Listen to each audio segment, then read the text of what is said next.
update mga kabro. May dumating patiga din no kabro.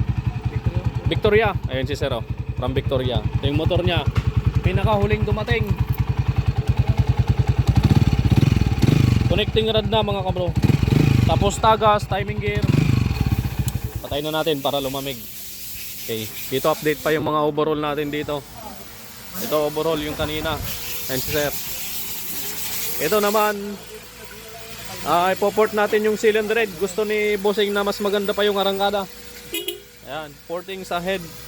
Ayan, trim port lang ito. Wirings, papapalitan ni Kabro yung wirings. Da wirings man.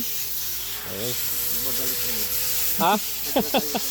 Ito yung kinonvert na natin dati sa 6 speed to mga Kabro. Sa susunod pag naprobahan yung loan niya kay mama niya 200cc conversion naman yung gagawin dito. Okay. Ayan. So update, linis time mga Kabro. Ayan. Ito yung ginagawa natin, yung binaklas natin, pinakaunang dumating. Ayan, yung engine guard, tsaka yung putres, naka-welding. Ayan, yung putres niya, kambal mga Kabro. Ayan, yung crankshell, bitak, yung sa tornilyoan ng putres, ayan o. Kaya sabi ko kay Bossing, kaysa pahinang natin dito, pahinang natin, bili na lang tayo nung segunda mano, second hand parts out na crankshell, right crankshell to mga Kabro. Okay. Ayan, kung meron. So shout out sa mga pinagkukuhanan ko diyan, mag-reply kayo. Oh, overall naman to, ayan oh. Ayan. Ito naman maitin. Oh, shout out in chat con. Oh, yung may-ari nito mga Kabro. Euro Kiwi. Euro Kiwi ba to? Ayan, yung camshaft.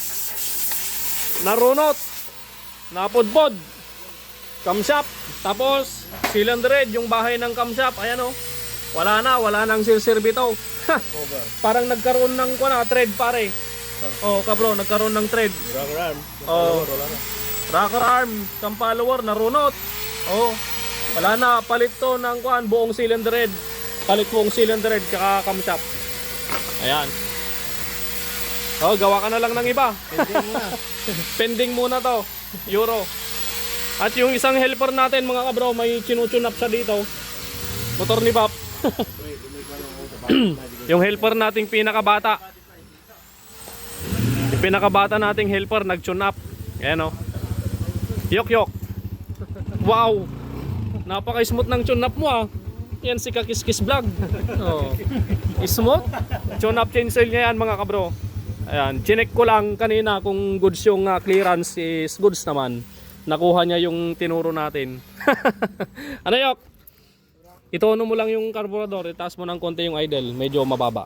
Okay?